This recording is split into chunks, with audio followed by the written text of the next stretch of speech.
Welcome, Libra. This is Regina from Pacific Tarot getting ready to do your new moon in Libra reading on the 21st of October. It's in very late degrees of Libra.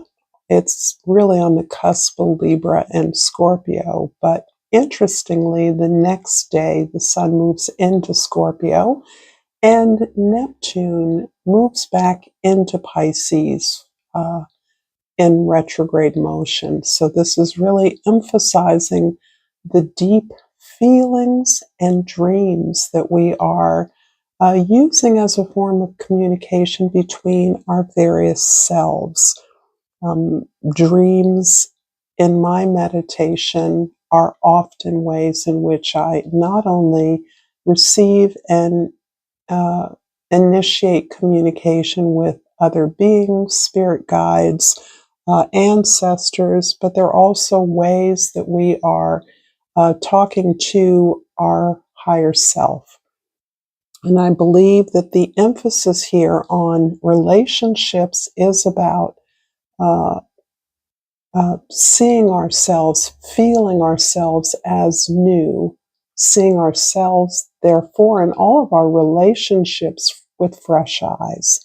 And this is important because you're feeling your way through a different level of information than what has been available to you in the past and is helping you to release the past by surrendering to it. So for the oracle from the Talisman Oracle, I've pulled Rebirth. And because Aries also got this card in this position, I'm thinking that those of you that have some Aries, perhaps it's prominent in your chart, or you're interacting with a prominent Aries, this can be especially significant to you. And I'm going to read from the guidebook. This card could be very positive in a reading. The Rebirth card symbolizes the end of one period and the beginning of another. This card can also represent the release of a bad habit, unhealthy attachment, struggle, or the end of a vicious cycle.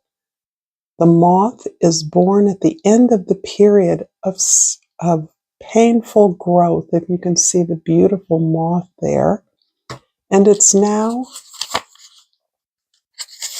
able to fly. Energy never dissipates, it only changes from one form to another.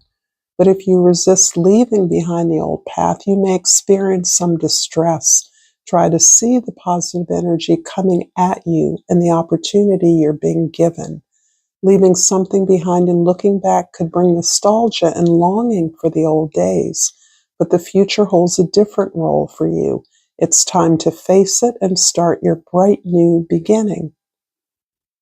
You can use this card when you are in a transitional period, when you need to move or start a new job or say goodbye to the past. Imagine a tingling sensation on your skin. It's gentle, like fluttering wings, but quite strong and moves like a wave to the center of the body. As it's moving away from you at first, it forms a sphere, and then it slowly takes its own shape. What do you see? This is beautiful. Card intended for meditation purposes. I'm going to start with your overall energy for this reading, the Page of Cups. And this is really about the new feelings and sensations you're experiencing, including the way in which you are looking through the past as a way of informing and learning about the direction forward. Because the Page of Cups indicates to me a heightened sense of creative capacity, the fish often shows the surprises we encounter, the unexpected unfoldment that we hadn't anticipated because we haven't been here before.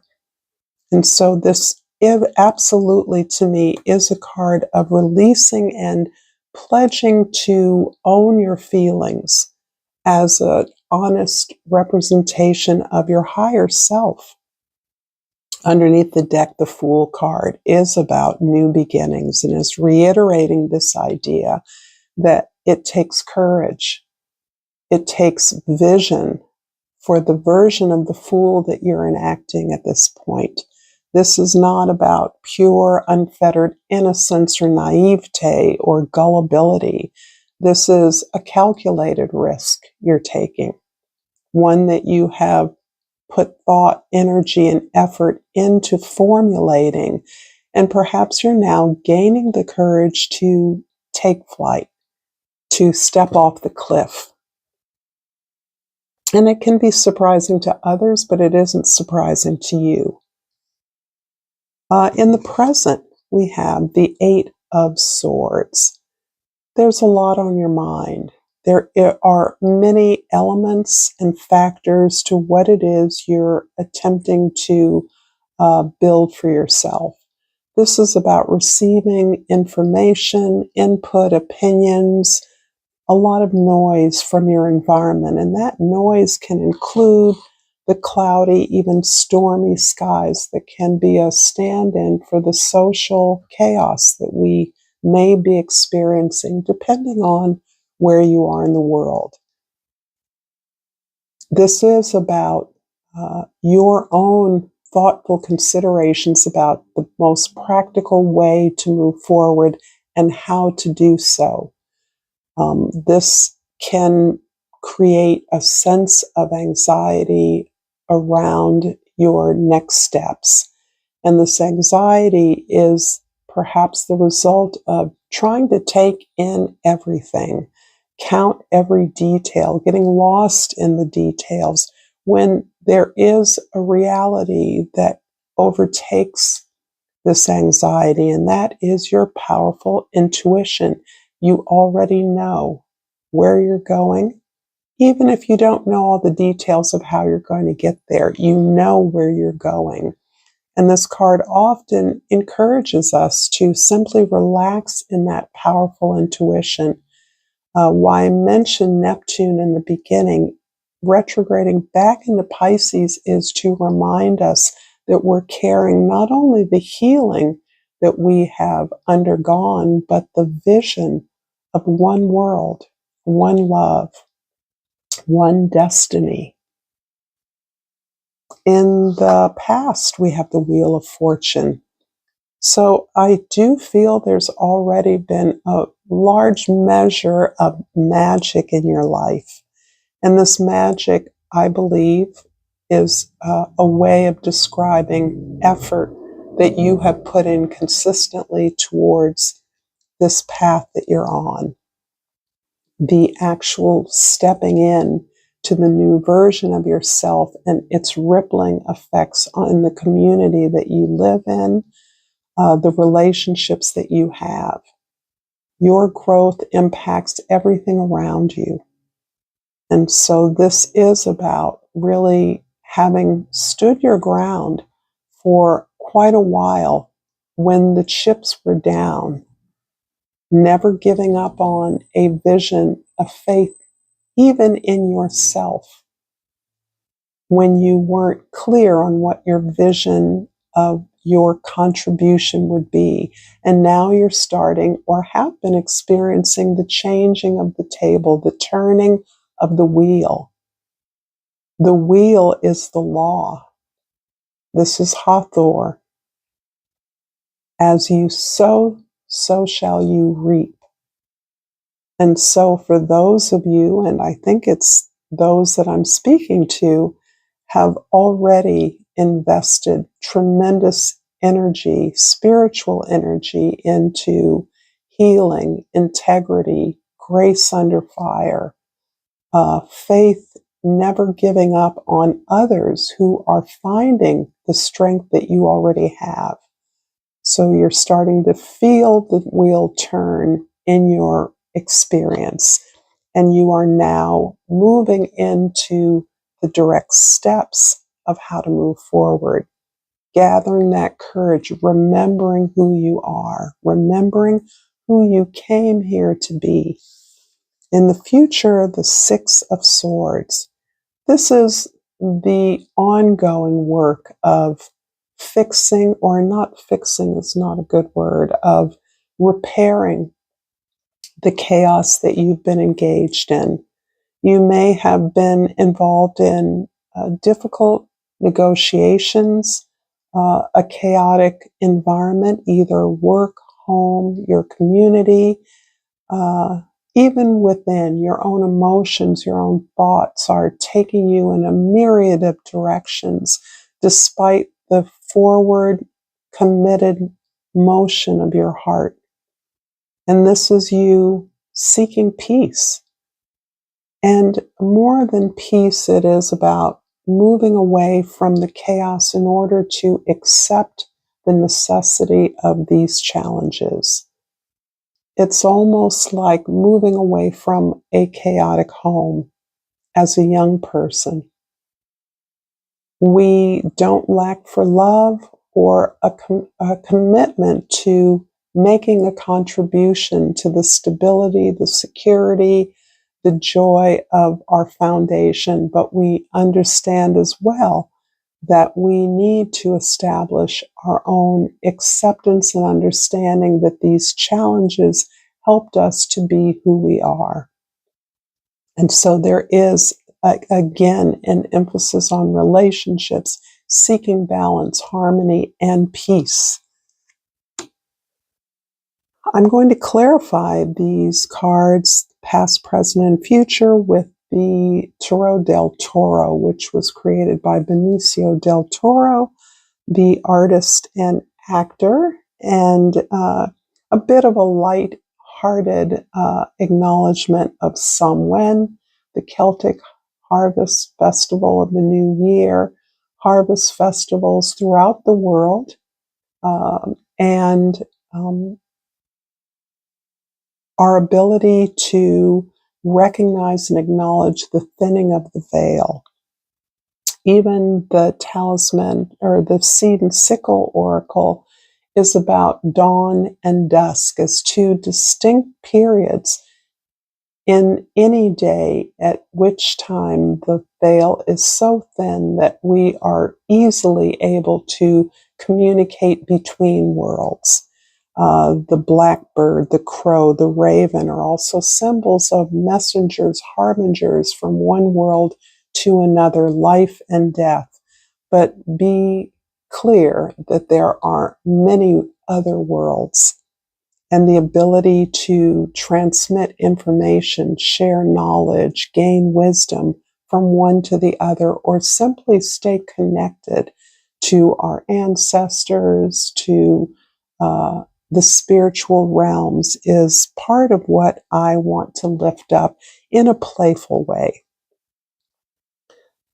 I'm going to clarify the Wheel of Fortune in the past with the King of Goblets, the King of Cups, and the King of Discs.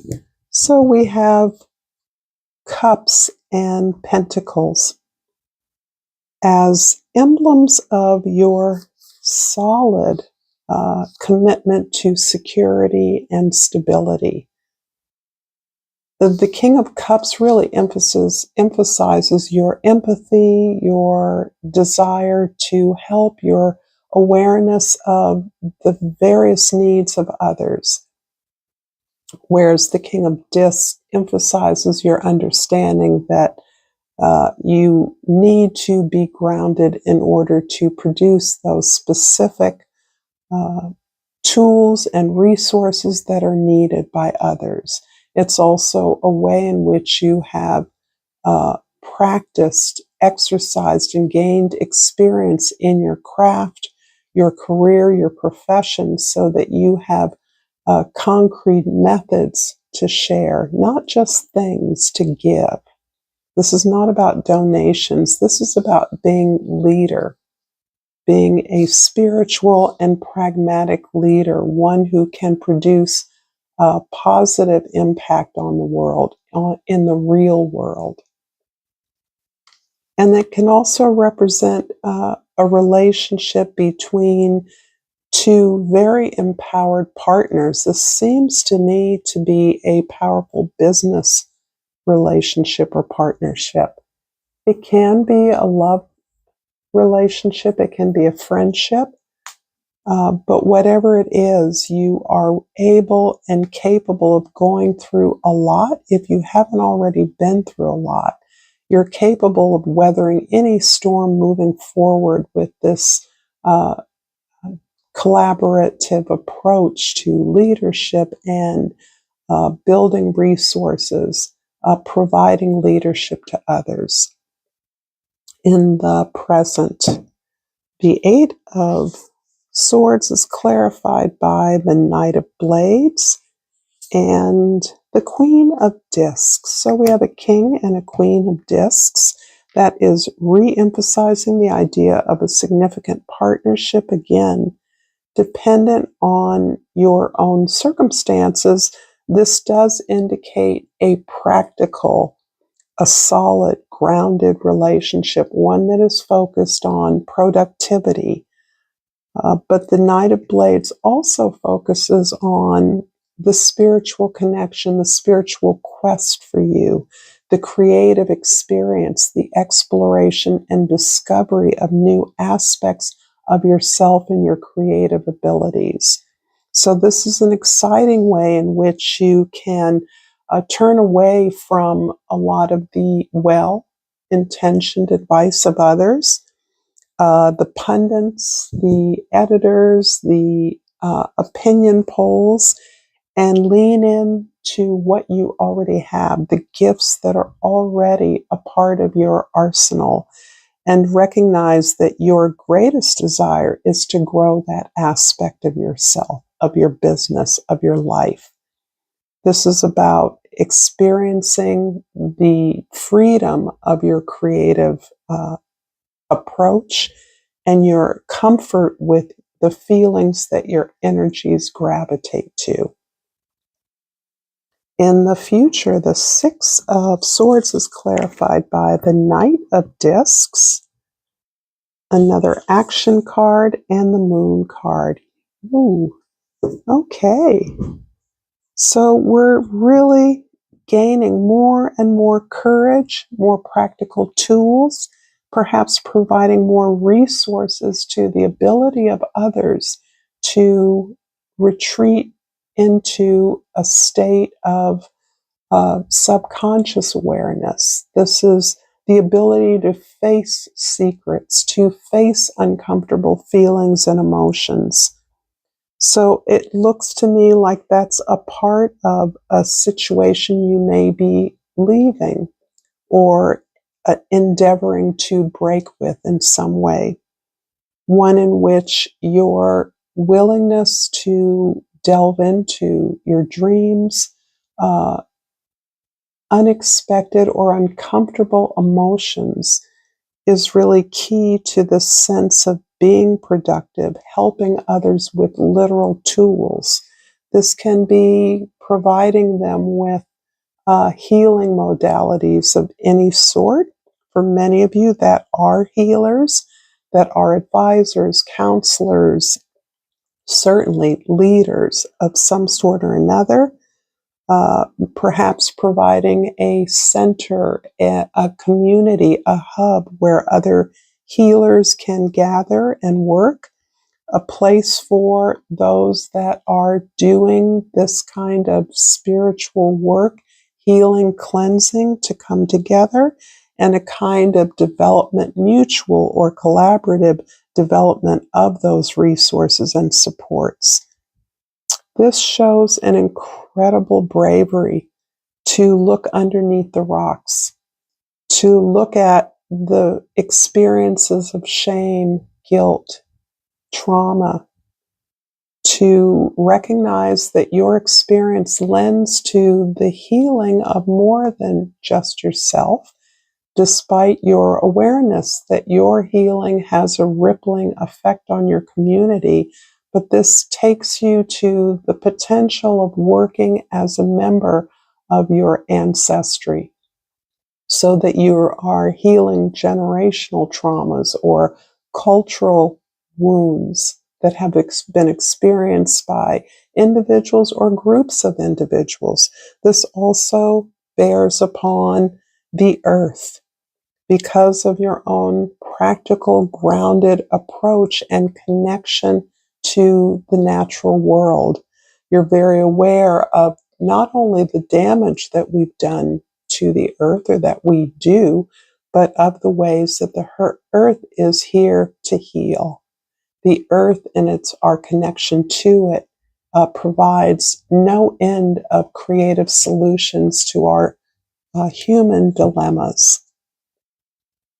I'm going to finish this reading with a seed and sickle oracle and hope that this reading has been helpful to you. And I've turned over the mustard seed, the mustard, number 29, which reduces to number 11. Not only a power or master number in and of itself, but the number of, depending on the deck you have, of the justice or strength card. Because in old, those cards were often switched as a blind to people who wanted to abuse the power of secret knowledge that the tarot provided. Those cards were switched.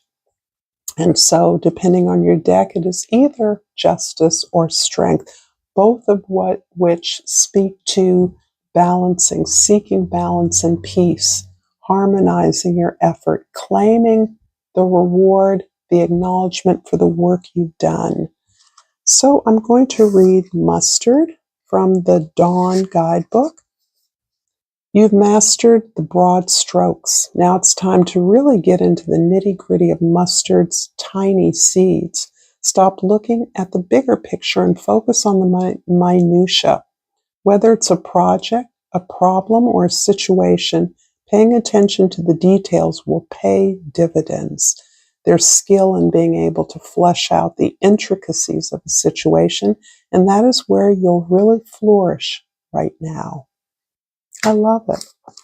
If you've enjoyed this content, check out more content here, and I thank you for your likes and subscribes. Until next time, namaste.